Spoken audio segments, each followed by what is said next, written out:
Blinds are a popular choice for windows in Canada, but there is often a concern about how they will fit into the new windows.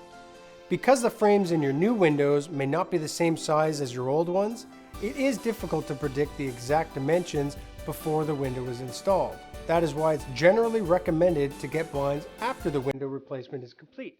But what if you want to preserve your existing blinds and put them onto the new window? Your blinds may or may not end up being too big for the opening in the frame. Depending on the type of material, it may be possible to cut your blinds down to fit the new window.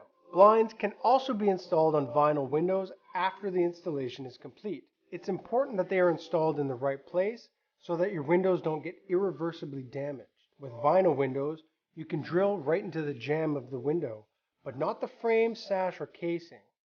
Securing the blinds to the jamb ensures no water or air will leak through the created holes. It will also prevent your window from warping as the weight of the blind is held up by the jamb and not by the window itself. If you're not sure whether you can drill into your windows, or you don't know exactly where to drill, contact your window company before commencing any work. This will ensure that you're not damaging the window by guessing or voiding any warranties by drilling in the wrong place.